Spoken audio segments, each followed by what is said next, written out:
അല്ല അങ്ങനെ ഒരിക്കലും കമ്പയർ ചെയ്യാൻ പാടില്ലാത്ത ഒരു ഇതാണല്ലോ. കാരണം പുള്ളി ലാലേട്ടൻ എന്ന് പറഞ്ഞാൽ ലാലേട്ടനാണ്, അതേപോലെ വേറൊരാളില്ല. ഞാൻ ബേസിക്കലി ആക്ടിങ് വളരെ കാഷ്വലായിട്ട് എടുക്കുന്ന ആളാണ്.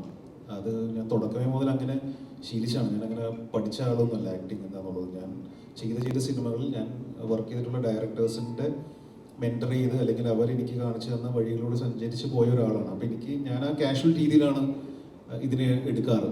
അല്ലെങ്കിൽ ഒരു സിനിമ തുടങ്ങാൻ പോകുന്നു, അതിന് മുമ്പ് ഭയങ്കര പ്രിപ്പറേഷനോ അല്ലെങ്കിൽ തലേ ദിവസം ഡയലോഗ് പഠിക്കലോ അങ്ങനെയൊന്നും ഞാൻ ചെയ്യാറില്ല. ഞാൻ നേരെ സെറ്റിൽ പോകുന്നു, സ്ക്രിപ്റ്റ് വായിക്കുന്നു, എന്താണോ ശരിയെന്ന് എനിക്ക് തോന്നുന്നത് ഞാൻ ചെയ്യുന്നു. അതിനെ കറക്റ്റ് ചെയ്യാൻ അവിടെ ഡയറക്ടറിന് എനിക്കൊരു ബോധമുണ്ട്. അപ്പം ഞാൻ ചെയ്യുന്ന തെറ്റാണെങ്കിൽ ഡയറക്ടർ എന്ന് പറയും, ഡേവിൻ ഇതിങ്ങനെയല്ല, കുറച്ച് അങ്ങോട്ട് ഇങ്ങോട്ട് മാറ്റി ചെയ്യുമെന്ന് പറയും. അങ്ങനെ കുറച്ച് ദിവസം ഒരു ഡയറക്ടറായിട്ട് നമ്മൾ വർക്ക് ചെയ്യുമ്പോൾ ഞാൻ എങ്ങനെയാണ് കഥാപാത്രത്തെ കാണുന്നതെന്നും ഡയറക്ടർ എങ്ങനെയാണ് കഥാപാത്രത്തെ കാണുന്നതെന്ന് എനിക്ക് മനസ്സിലാവും. എനിക്ക് അത് രണ്ടും തമ്മിൽ ഒരു ലൈൻ വരയ്ക്കാൻ പറ്റും.